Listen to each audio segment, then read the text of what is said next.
Hello, everybody. Welcome to a brand new episode of Fire Your Inner Critic, Find Your Inner Badass, and finally build your business. I'm Cassandra Von Worsley here with you every Monday through Friday in our private Facebook community.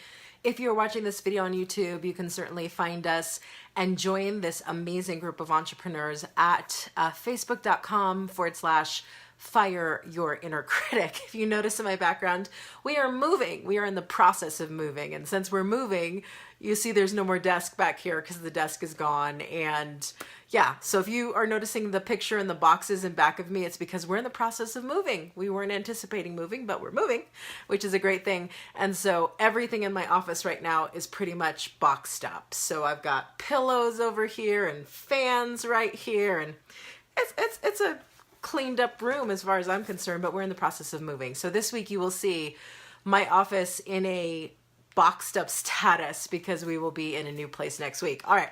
So that is an aside. If you have not picked up my latest book, Fire Your Inner Critic, Find Your Inner Badass, and Finally Build Your Business, please go to overcomingfearbooks.com. I wrote that book specifically for my tribe here, but definitely for every entrepreneur you know who is constantly seesawing between one business stream and the next, or one big business stream and your inner critic is raging. You're going to want to read Fire Your Inner Critic, Find Your Inner Badass, and Finally Build Your Business. So go to overcomingfearbooks.com. Pick up the latest book. And in fact, I am writing another book that is geared to entrepreneurs. I'm not going to talk about it right now, but I will say it's a powerful one. But pick up Fire Your Inner Critic, Find Your Inner Badass, and Finally Build Your Business. Okay, so today, I can't talk enough about people pleasing. We have all been in a people pleasing place, haven't we? I spent decades people pleasing. Let's just get real for a second. Decades. I'm not talking about like 1 year or 6 months. I'm talking about 10 to 20 years people pleasing. And I will tell you that nothing will tank your business energy, your business creativity, and your ability to generate revenue. Nothing will tank it faster than you building your business with this people pleaser side of you running the show. Listen, everybody's got a people pleaser side. I don't know anybody who doesn't. But if that side of you, along with the help of your inner critic who's telling you you can't be who you want to be, if that people pleaser side of you is running the show, you're going to have problems in your business. So today we're going to talk about 3 things people pleasing tendencies will steal from your business. Now, I'm going to give you the 3 things, and then we're going to dive into what those 3 things are. Have pen and paper so you can jot this down. If you're watching the rebroadcast, get some pen and paper so you can jot this down. But let's just talk real quick about the 3 things people-pleasing tendencies will steal from your business. Number 1, if you are people-pleasing in your business, let me take a step back. People-pleasing is doing things that solely benefit other people because you want those other people to like you, to approve of you, to validate you.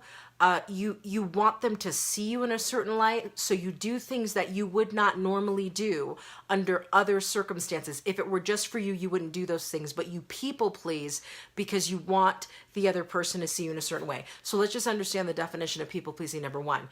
But here are the 3 things that people pleasing tendencies will steal from your business. Number 1, it will steal your respect for yourself. We're going to go there in a second. It will steal your respect for yourself. There's no way to truly respect who you are and the value that you bring to the world via your business if you are people pleasing. If you're being a human doormat for other people. You can't respect yourself, not really. So the first thing that people pleasing tendencies will steal from your business is your respect for you. The second thing that your people-pleasing tendencies will steal from your business is respect from your tribe.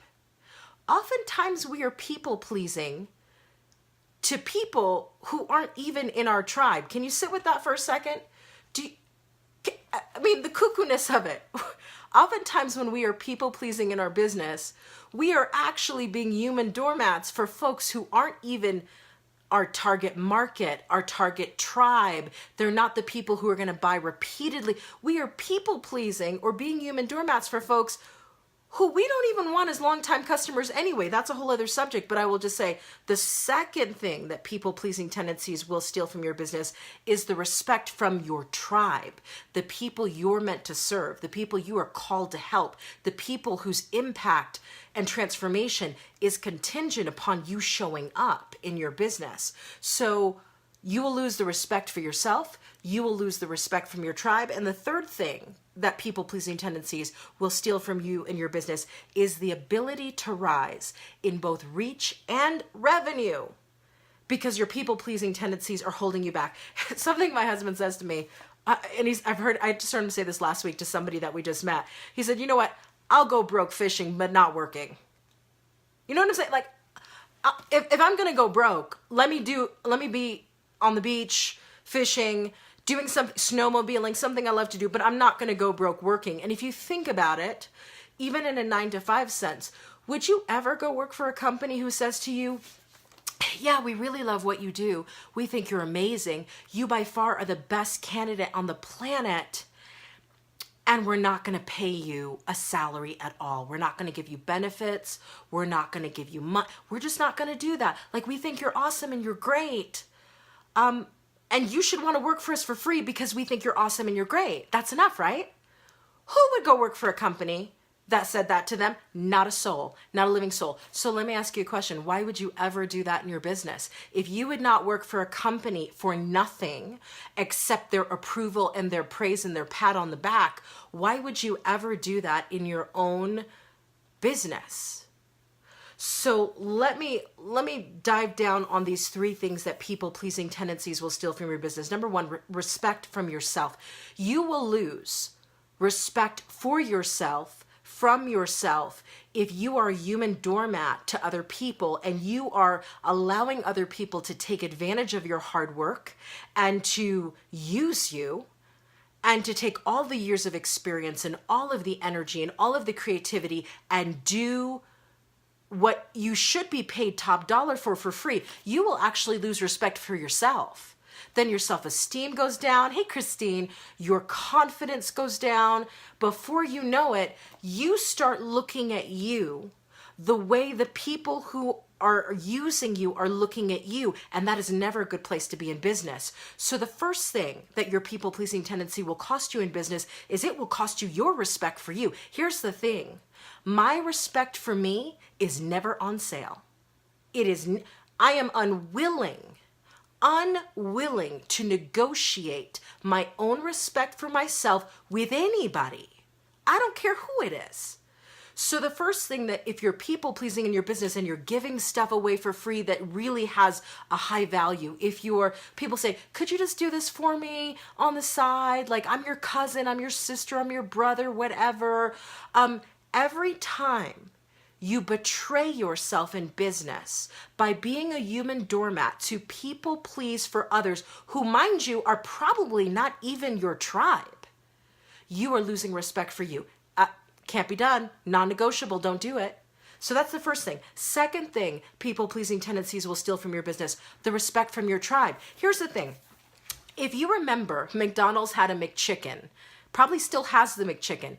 But years ago, the McChicken, before it was ever a thing on the McDonald's menu, McDonald's had this brilliant idea. And they said, okay, we've got this McChicken sandwich. We're probably going to charge for it like we charge for the Big Mac. It's probably going to be $4 to $5, but let's introduce it to people. Let's roll out the McChicken at 99 cents and get people to love the taste of it, and then we will roll it up to the Big Mac price of $4.99 or whatever it is.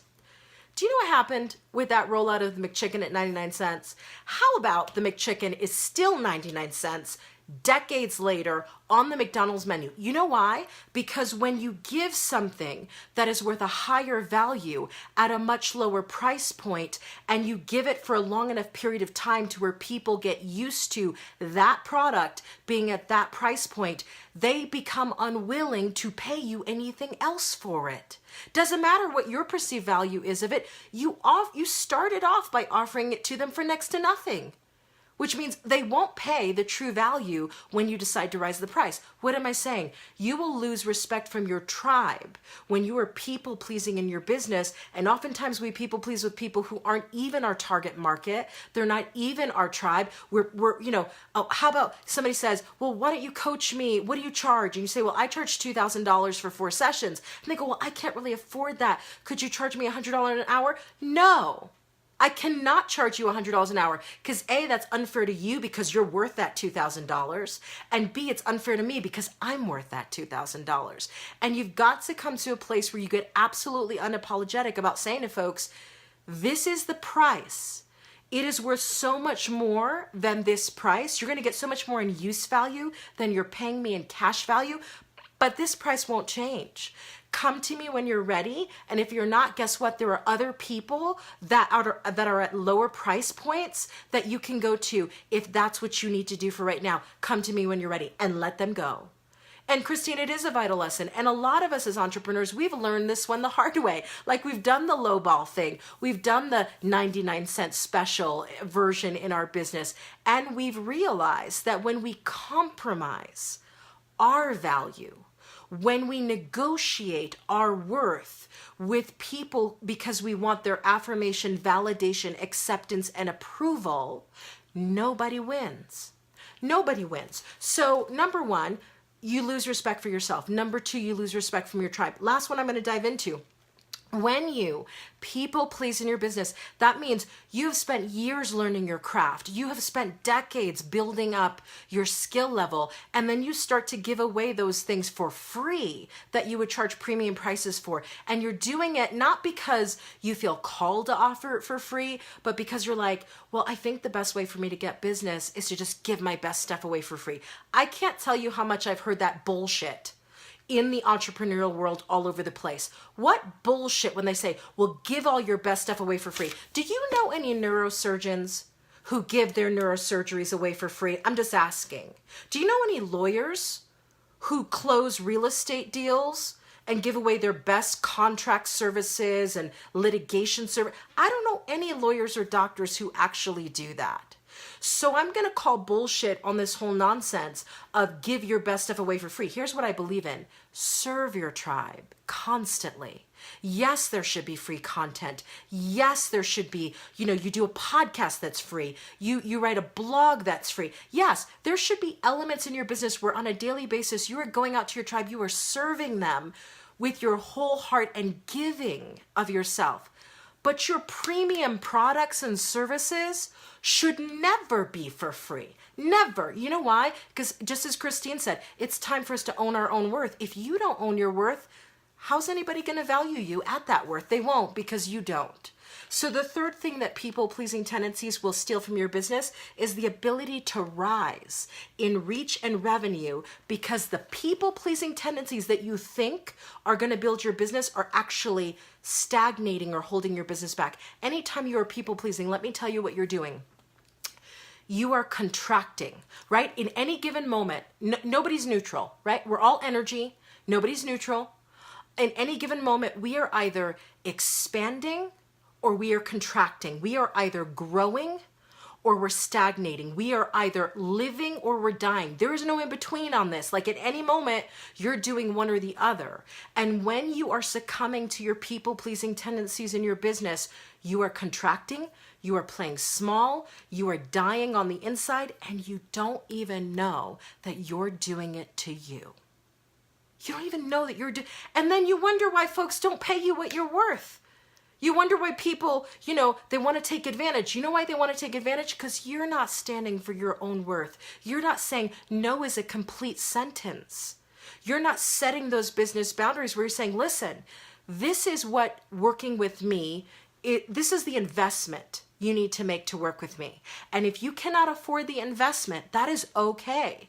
But there are other people in the industry who are at lower price points who probably are for you right now, and then come back to me when you're ready. I'm not going to change me to accommodate you, because in doing that, I will lose me. Do you see the problem with that situation? So at the end of the day, here's what I'm saying. whenever you people please in your business, you're going to feel the self-betrayal. You'll feel it. Like, I don't even have to give you signs as to how do you know when you know how you know when you're people pleasing in your business? Your heart will literally feel like you are stabbing it. You will feel your self-betrayal. And the three things it's going to cost you is the respect for you from you, the respect from your tribe, and it's going to cost you revenue and reach. You will not be able to rise so long as you are playing small and settling for what people are willing to give you. That's not how business works. It's not about what people are willing to give me. It's about the worth that I'm willing to stand on. What worth are you willing to stand on? That's all I've got to say. Drop the mic. I have nothing else to say. Stand on your worth.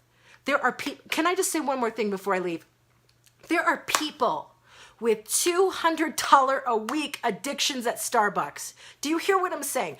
There are people who spend $800 a month at Starbucks. There are people who go to Nordstrom Rack and they spend $3,000 a month at Nordstrom Rack buying clothes they probably cannot fit into and they probably will never wear. Are you going to honestly tell me, I don't care how much your product or service is, are you going to honestly tell me that if somebody spends $4,800 a month at Starbucks and $3,000 a month at Nordstrom Rack that they can't afford you? Don't believe it. Don't believe it. What they're saying is they're unwilling to value you at your worth. Hear them when they say that to you and respond accordingly from your highest place of worth. Only then will you be able to serve with your whole heart. And only then will you be able to unapologetically, beautifully, tactfully, and with every fiber of your being say no to the users. That's all I have to say. All right, I will see everybody tomorrow on the next FB Live. Thank you for joining me.